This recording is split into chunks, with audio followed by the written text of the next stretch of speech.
Fundamental unit of life. उसके बाद आपने क्या पढ़ा, kinds of cell, unicellular, multicellular आपने देखा। फिर अलग अलग बॉडी पार्ट्स के पास अलग अलग प्रकार के सेल होते हैं, उनका अलग अलग फंक्शन होता है। आपने बोन सेल देखा, फैट सेल देखा और रिप्रोडक्टिव सेल देखा, ये सारी चीज़ें हो गई। फिर आपको ये पता होना चाहिए कि सेल लिविंग है। जिस प्रकार हमारी बॉडी सारी चीज़ों को करती है, रेस्पिरेशन करती है, सर्कुलेशन करती है ना, आदि चीज़ों को जो हमारी बॉडी कर रही है, सेम हमारे सेल भी वही काम कर रहे हैं। ठीक है, ये अलग से नहीं है कि इनका कोई अलग से कुछ चीज़ मिला है, ये भी वैसे ही काम कर रहे हैं। ठीक है, बराबर शरीर में वर्क इनका जारी है। अगर ये डैमेज होंगे, इनकी संख्या कम होगी, तो जाहिर सी बात है हमारे लाइफ स्पैन पे भी इफेक्ट पड़ेगा। ठीक है, हमारा जीवन चक्र भी कम होगा। अब आपने सेल पढ़ा, तो अब सेल के अंदर क्या क्या पाया जाता है, ठीक है ना, that means parts of cell.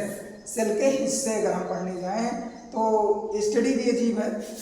जिस चीज़ को हम देख नहीं सकते माइक्रोस्कोप के बिना, इनविजिबल पढ़ रहे हैं, अदृश्य चीज़ें हैं, लेकिन फिर भी देखो साइंस इतनी आगे है कि हम लोग ना दिखाई देने वाले चीज़ को पढ़ रहे हैं बड़े आराम से। ठीक है, इसमें जो भी आप पढ़ रहे हो, सेल से टिश्यू बना, टिश्यू से ऑर्गन, ऑर्गन से ऑर्गन सिस्टम, होल बॉडी, ये जो पूरा सिस्टम चला है, इनमें से आप सेल और टिश्यू तक की बात करें तो हम खुली आंखों से नहीं देख सकते। आप हार्ट देख सकते हो, आप लंग्स देख सकते हो, आप आउटर ऑर्गन भी देख सकते हो, आई देख सकते हो, ईयर देख सकते हो, परंतु ये आई, ईयर, नोज या इंटरनल जो आपके बॉडी पार्ट्स हैं, लंग्स, हार्ट, स्टोमक, इंटेस्टाइन वगैरह, इन सब चीज़ों को आप देख नहीं सकते, लेकिन ये बनी तो है किसी चीज़ से। भाई अगर हम इस पेन को देखते हैं तो ये पेन तो हम डायरेक्टली देखते हैं कि ये भाई डस्ट, ये मार्कर है, प्लास्टिक का है, वाइट कलर है, ब्लैक कलर है, इससे हम कलर के लिए हम कलर के अकॉर्डिंग विभाजन कर लेंगे। परंतु अगर हम ये समझें तो क्या ये किसी से ना बना होगा, इसमें भी तो स्मॉलर पार्टिकल्स होंगे। बस लिविंग में आएंगे तो सेल कहेंगे, और नॉन लिविंग में जाएंगे तो वही हम मॉलिक्यूल्स पढ़ते हैं और एटम्स पढ़ते हैं। Like in living body, the smallest particle of a living body is atom. Atom is also made by electron, proton, neutron, you know that, ये आप जानते हो। और एटम के द ग्रुप ऑफ 2 और more than 2 atom make a single molecule. तो यहाँ पर अगर हम आ जाएं, the group of cell make a tissue. तो अगर नॉन लिविंग में आप एटम, एटम के बाद आप मॉलिक्यूल, मॉलिक्यूल के बाद आप सीधे होल बॉडी या वस्तु को देखते हो। उसी प्रकार हमारे बॉडी में जब हम जाते हैं तो smallest unit of our body is cell. You know that atom is made by electron, proton and neutron. Same like our cell is also made by different parts of different parts that present inside the cell. ठीक है ना। अब यहाँ पर हमें क्या देखना है कि सेल के अंदर जो पाए जाते हैं उन्हें हम कहते हैं सेल ऑर्गेनेल्स। हिंदी में समझेंगे तो कोशिकांग कहेंगे, और कोशिकांग मतलब होता है कोशिका के अंग। अब कोशिका जो है, जो सेल है, सेल के इनसाइड जो भी चीजें मिलती हैं वो क्या कहलाएंगी, सेल ऑर्गेनेल्स। समझ गए, बराबर, सेल ऑर्गेनेल्स। अब यहाँ पर आप 2 प्रकार के सेल देखते हो। ठीक है, एक सेल आपका है एनिमल सेल, शेप आप देख सकते हो maximum found in the round shape जो बना हुआ है, और यहाँ पर आप क्या देखते हो, प्लांट सेल। अब दोनों में आपको देखना है कि कैसे होते हैं। अब अगर हम इसकी बात करें तो ये आपका एनिमल सेल है, दैट मीन्स ह्यूमन बॉडी का भी यही माना जाएगा, प्लांट सेल भी है। ठीक है, अब सबसे पहले हम इसके प्रमुख पार्ट देखते हैं। ठीक है, सबसे मेन पार्ट क्या होता है, देखो ये सबसे ऊपर आपका है, ये एनिमल सेल का, इसका नाम अगर हम दे देते हैं तो क्या कहेंगे, सेल मेम्ब्रेन। क्या नाम देंगे, सेल मेम्ब्रेन। ये आपका क्या है, cell membrane. In other words you can also say that plasma membrane, plasma membrane. समझ गए, समझ गए कि नहीं, ठीक ना। अगर क्वेश्चन होता है what you mean understand by plasma membrane, then simply with the outer covering or the protecting layer, the protecting outer layer of a cell is known as plasma membrane और सेल मेम्ब्रेन। सेल मेम्ब्रेन हमारे cell की सुरक्षा करता है। क्या करता है? सुरक्षा, प्रोटेक्शन करता है। और साथ में ये कैसे होता है? पोरस होता है। हमने इस पे थोड़ा थोड़ा पॉइंट दिखाया है। इसका मतलब क्या हुआ? ये जो सेल मेम्ब्रेन है ये छिद्रयुक्त है, इसमें छेद होते हैं, ठीक ना? मटेरियल का अंदर जाना और मटेरियल का बाहर आना इसी पर डिपेंड करता है। बट ये सारे मटेरियल को ना अंदर करेगा ना सारे मटेरियल को बाहर करेगा, क्योंकि ये लिविंग है, इसको अपना नुकसान फायदा पता है, ठीक ना? तो ये क्या होता है? पोरस होता है, ठीक। ये क्या है आपका? Cell membrane. अगर वही प्लांट सेल पे आ जाए, कहाँ जाए? Plant cell. तो सबसे इसके ऊपर के भाग को हम क्या नाम देंगे? Cell wall. Work is same, name is different. In animal cell membrane, plasma membrane, cell like in plant cell wall. What is the work of cell wall? Same work. Cell wall protect the cell from outer injury in the plant cell. ठीक उसी प्रकार animal cell membrane is a protecting layer, protecting outermost layer of a cell that protect outer injury of the cell. अब अगर हम दूसरी बात करें तो ये पूरा एरिया आप देख रहे हो, और ये पूरा एरिया जो आपका ये बैग दिखता है, हाँ, इसमें छोटे छोटे जो पार्ट्स हैं इनका नाम आप क्या बोलोगे? Cell organelle, cell organelle, cell organelle, cell organelle, ये सब सेल ऑर्गेनेल्स हैं, ठीक है। वो अलग की बात है कि आप लोग सुने होंगे कभी भी कि परिवार चाहे जितना बड़ा हो चलता किसी एक का ही। समझ गए कि नहीं समझ गए? ये सेल ऑर्गेनेल्स कई संख्याओं में है। आप जानोगे माइटोकॉन्ड्रिया, रिबोसोम, गोल्गी अपैरेटस, है ना? ये इसके अंदर लाइसोसोम, रिबोसोम, ये दोनों में कुछ इसमें होंगे, कुछ इसमें होंगे, कुछ दोनों में होंगे, ठीक है। तो सेल ऑर्गेनेल्स कई होते हैं, ठीक है, लेकिन पहचाना जाएगा किस नाम से? काइटोप्लाज्म। एक नाम देंगे, इसका नाम क्या होगा? ये पूरा एरिया जो खाली है इसको छोड़कर ना पूरा एरिया क्या कहलाएगा? काइटोप्लाज्म कहलाएगा। क्या कहलाएगा? काइटोप्लाज्म। क्या कहलाएगा? काइटोप्लाज्म। इसका नाम याद रखो। अब ये कैसे होता है अगर इस पर हम बात करें तो ये होता है जेली लाइक स्ट्रक्चर। कैसे होता है? Jelly like structure. अब जेली तो आप लोग जानते ही, हाँ, थिक लिक्विड, गाढ़ा लिक्विड। अगर हम जेली लाइक स्ट्रक्चर को समझना चाहें अपने लैंग्वेज में तो हम शहद वगैरह समझ सकते हैं। गाढ़े लिक्विड चाहिए, जेली लाइक स्ट्रक्चर होता है। अब ये क्या है कि काइटोप्लाज्म जेली लाइक स्ट्रक्चर होता है तो पूरी तरीके से तो ये आपका लिक्विड नहीं है, न तो ये सॉलिड फॉर्म में। काइटोप्लाज्म ना तो लिक्विड है और ना ही सॉलिड फॉर्म में है, लेकिन लिक्विड कैसा है? थिक लिक्विड है। तो क्या है कि इसके जो सेल ऑर्गेनेल्स होते हैं, दैट मीन्स एकदम समझना कि सेल मेम्ब्रेन आपने पढ़ा आउटर लेयर होती है, लेकिन जब आप काइटोप्लाज्म की बात करते हैं, इसकी बात करते हैं, जेली लाइक स्ट्रक्चर की बात करते हैं, गाढ़ा होता है, तो मैक्सिमम जितने भी सेल ऑर्गेनेल्स होते हैं, जितने भी सेल ऑर्गेनेल्स होते हैं इसी काइटोप्लाज्म पे फ्लोट करते हैं, तैरते रहते हैं। समझ गए?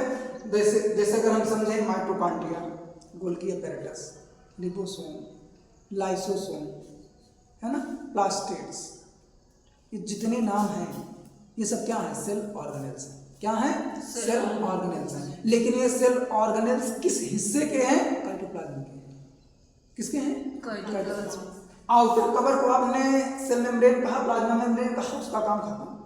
ये प्रोटेक्ट करेगा और साथ में इंपॉर्टेंट मटेरियल का क्या करेगा? आदान प्रदान करेगा। अगर आप काइटोप्लाज्म की बात करें तो काइटोप्लाज्म में आप कई ऑर्गेनेल्स को देखते हैं, और याद ये भी रखना है cell membrane, cytoplasm and third is nucleus. ये आप इसको लेते हैं ना centre point of a cell, इसको हम क्या नाम देते हैं? न्यूक्लियस। क्या कहते हैं? न्यूक्लियस। ठीक इसी प्रकार हम यहाँ बनाएंगे, इसको भी काइटोप्लाज्म कहेंगे, काइटोप्लाज्म, और इसका क्या नाम दे देंगे? ये देखो न्यूक्लियस। क्या नाम दे देंगे? न्यूक्लियस। समझ गए कि नहीं समझे? ये न्यूक्लियस हो गया। अब आपको ध्यान से ये समझना है, ये तो आपका सेल मेम्ब्रेन हो गया, ये साइटोप्लाज्म हो गया, ये सेंटर पॉइंट पर न्यूक्लियस हो गया। अब हम कहाँ पर पहुंच गए? There are 3 main parts of a cell, they are cell membrane और plasma membrane, cytoplasm and nucleus. अब अच्छा, अब ये समझो कि किसी भी चीज के बाहरी हिस्से को जो बाह्य आवरण होता है, आउटर कवरिंग होती है, उसे हम क्या कहते हैं? जैसे इसका था तो हम उसका सेल मेम्ब्रेन नाम दिए, समझ गए ना? ये क्या है? नहीं, साइटोप्लाज्म तो ये क्या है? ये क्या है? न्यूक्लियस। अच्छा, न्यूक्लियस वगैरह की बात करें, अब आप फॉर एग्जांपल समझते हैं कि आप मैप में राइट हैंड को ईस्ट कहते हैं, लेफ्ट हैंड को वेस्ट कहते हैं, और अगर आप अपर साइड की बात करें तो नॉर्थ कहते हैं, बॉटम को साउथ कहते हैं। ये तो आप करते ही मैप में। फिर वो चाहे इंडिया का मैप हो, चाहे फिर वो वर्ल्ड का मैप हो, चाहे वो फिर उत्तर प्रदेश का मैप हो। अगर इंडिया का ईस्टर्न स्टेट अरुणाचल प्रदेश पड़ेगा तो इसका मतलब अगर हम क्या कहते हैं, उत्तर प्रदेश को उठाएं और उत्तर प्रदेश का केवल उत्तर प्रदेश के मैप पे देखें तो उसका भी तो राइट हैंड ईस्ट होगा, उसका भी तो राइट हैंड ईस्ट होगा। कहने का मतलब कि वर्ल्ड मैप में भी ईस्ट होता है, इंडिया मैप में भी ईस्ट डायरेक्शन होता है। तो अगर छोटा पार्ट हम उत्तर प्रदेश पे देखें तो उत्तर प्रदेश में भी ईस्ट वेस्ट होगा, नॉर्थ साउथ होगा। अगर हम प्रतापगढ़ की बात करें और प्रतापगढ़ के मैप में हम उसके मानचित्र को देखें तो प्रतापगढ़ में भी तो ईस्ट वेस्ट नॉर्थ साउथ होगा। तो अगर अब यहाँ पर जुड़ते हैं, अगर ये सेल मेम्ब्रेन है, ये क्या है?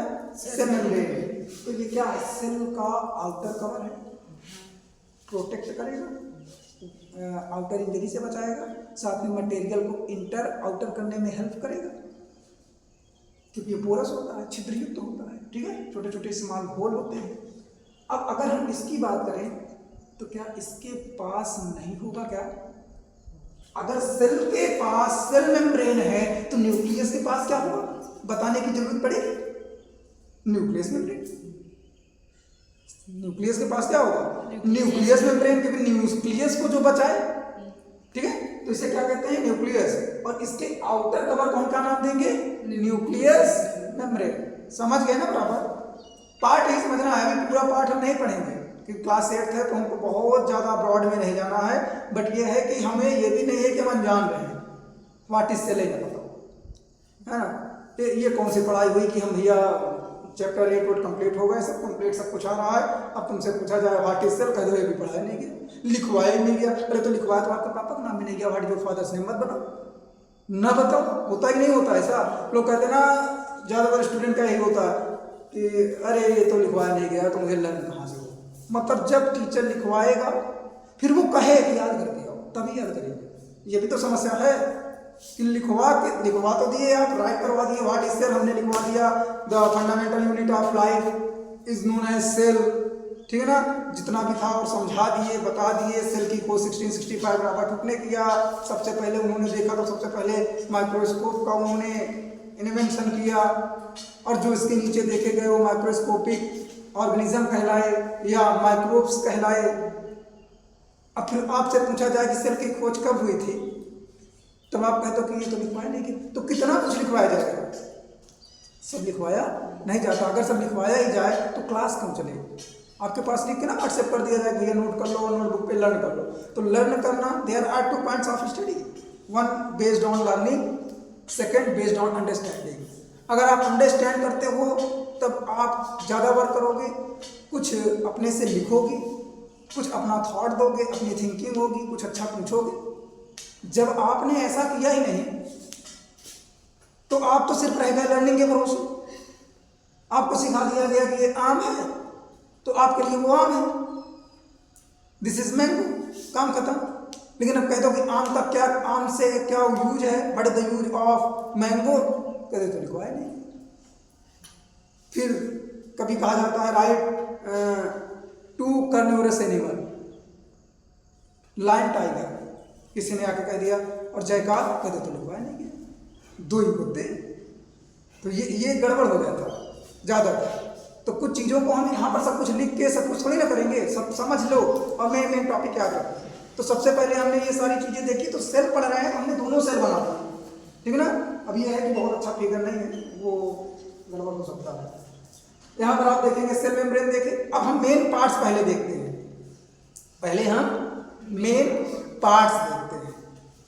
अगर हम प्लांट्स के पार्ट देखते हैं तो क्या कहते हैं, रूट एंड शूट, केवल दो पार्ट लेते हैं, एक underground part of the plant, एक अपर फ्रॉम द ग्राउंड। आप लेते हो root, underground part of the plant, और उसके ऊपर जितना मिलता है वो शूट। तो मैक्सिमम पार्ट आपके शूट में जाएंगे, चाहे स्टेम हो, ब्रांच हो, लीफ हो, फ्रूट्स हो, फ्लावर्स हो, है ना, ये जितने लीव्स हो, ये जितने भी चीज़ें हैं ये किस में जाएंगी, शूट में जाएंगी। लेकिन अब ये कह दो कि right the right parts of plant, और अब डायरेक्टली ये सब लिखने लगो तो पहले आपको बताना होगा there are two main parts of a plant. पहले दो मेन बताते हैं, फिर उसके बाद उसके इंटर करते हैं अंदर, और उसके बाद देखते हैं। ठीक इसी प्रकार पहले हमने सेल देखा, सेल के आउटर कवर को सेल मेम्ब्रेन कहा, दूसरे शब्दों में प्लाज्मा मेम्ब्रेन कहा। अगर कोई प्लाज्मा मेम्ब्रेन पूछेगा तो घबराने की जरूरत नहीं, सेल मेम्ब्रेन है। ठीक उसी प्रकार प्लांट सेल की बात करें तो उसमें वो सेल मेम्ब्रेन और प्लाज्मा मेम्ब्रेन के प्लेस पे क्या बताया जाएगा, cell wall. That means cell wall is specially present in the plant cell, specially present in the plant cell, और cell wall is not present in the animal cell. Any doubt? Cell membrane, there are three main parts, ठीक है ना। अब main parts आपके क्या निकल के आ गए, पहला आ गया सेल मेम्ब्रेन। सेल मेम्ब्रेन यहां पर लिख देंगे there are three major parts of a cell. First cell membrane, second cytoplasm, and third nucleus.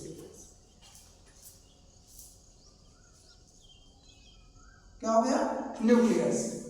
तो पहले तो हम ये तीन मेन पार्ट देखते हैं। अब उसके बाद हमको समझना क्या है, the maximum parts of the cell is present in the cytoplasm, और cytoplasm is a jelly like structure, and maximum cell organelles floats on cytoplasm. सब इसी में तैरते रहते हैं। अब ये एक एक पार्ट तो हम बाद में पढ़ेंगे, पहले तो हम यहाँ पर देखते हैं। सेल मेम्ब्रेन हमने देखा, उसके बाद हमने काइटोप्लाज्म देखा, उसके बाद हमने न्यूक्लियस देखा। अब सेल मेम्ब्रेन का काम क्या है, protection of cell and to transmit material inside और आउटसाइड। सेकेंड काइटोप्लाज्म आपने देखा, cytoplasm is a jelly like structure, maximum cell organelles are present or float on the cytoplasm. Third आपने देखा nucleus. Nucleus is a centre point of a cell, but ये सब में नहीं होगा। यू कैन सी हियर, इसको आप कहते हो वैक्यूल। क्या नाम देते हो, वैक्यूल, और इसका भी नाम आप कहोगे वैक्यूल। क्या नाम दोगे, वैक्यूल। समझ गए? अब दोनों में अंतर देखो। Vacuole are present in both cell, animal and plant, but inside the plant cell vacuole is larger than animal cell. ये भी आप देखो कितना से डिफरेंट है, बट पाए दोनों जाएंगे, ठीक है। काइटोप्लाज्म में आप देखोगे कि सेल ऑर्गेनेल्स ये आपके जैसे माइटोकॉन्ड्रिया हो गया, गोल्गी एपेरेटस हो गया, लाइसोसोम हो गया, रिसोसोम हो गया, प्लास्टिड हो गए, प्रोटोप्लाज्म हो गया, काइटोप्लाज्म हो गया, ये सब जितने हैं ये सारे इस पर डिपेंड होंगे। रही बात न्यूक्लियस की, तो nucleus is the main organ of the cell, it control the all function of the cell, ठीक है। ये सेल के सारे फंक्शन को कंट्रोल करता है, and also it is also called the brain of the cell. ये सेल का दिमाग क्या है, दिमाग है। अब हमको लगता है कि हमने सोच लिया तो दिमाग में अंडरस्टैंडिंग कर रहे हैं ना, सोच रहे हैं कि ये अच्छा है, वो ये है, चिड़िया उड़ रही है, आँख से हम देख रहे हैं, तो हम सोचते हैं कि हमने अपने दिमाग से काम लेना शुरू कर दिया, देख रहे हैं ना जो भी। तो हमको लगता है लर्निंग रीडिंग, रिमेंबरिंग, विजिटिंग, जब ये सब हम करते हैं तब दिमाग फंक्शन करता है। दिमाग जब आप सो जाते हो ना तब भी फंक्शन करता है, वो कभी रेस्ट नहीं करता। या यूं समझें the outer organ is in control, outer organ control में है। हमारी मर्जी हम सो जाएंगे, हमारी मर्जी हम कान दबा देंगे, हमारी मर्जी हम नहीं दौड़ेंगे, हाथ को हम नहीं लिखेंगे। मतलब जो आउटर ऑर्गन है उस पर आपका कंट्रोल है, लेकिन इंटरनल ऑर्गन पर अगर आपका कंट्रोल नहीं है तो उस पर कौन कंट्रोल करेगा? ब्रेन करेगा। हार्ट बीट करवाना है, कौन करवाएगा? ब्रेन करवाएगा। आपके बस की बात है कि आप ना दौड़ो, आपकी इच्छा, आप मत दौड़ो, लेकिन अब ये कह दो कि हृदय आप हार्ट को आप कह दो कि 2 मिनट में धड़को, ये आपके ऊपर डिपेंड नहीं करेगा, इसका काम ब्रेन करवाता है। दैट मीन्स ब्रेन जो है वो ओवरऑल बॉडी की, आप दौड़ते समय ये ध्यान नहीं देते मेरे पैर कहाँ कहाँ पड़ रहा है, आप सामने देख के भागते हो, मतलब पैर को दौड़ते समय बैलेंस आपके शरीर को बनाकर दौड़ाना भी ब्रेन है, ब्रेन का ही काम है। ठीक, तो ब्रेन बहुत काम करता है। तो ब्रेन जो हमारा 90 से 100% वर्क करता है, उसका हम लोग सोचते हैं 5% समझ गए तो समझते हैं कि हाँ इसी में सारा काम है, लेकिन 90% हम ब्रेन के वर्क को समझते ही नहीं। एक एक सेल से फंक्शन करवाता है। कहीं पर आपको प्रॉब्लम होती है तो वहाँ पर अगर आपको कहीं कट लगता है, कोई सेल डैमेज होता है तो ब्रेन आपको इंडिकेट करता है, तभी तो आपको दर्द महसूस होगा कि हाँ यार यहाँ पे लगा है कुछ, है ना।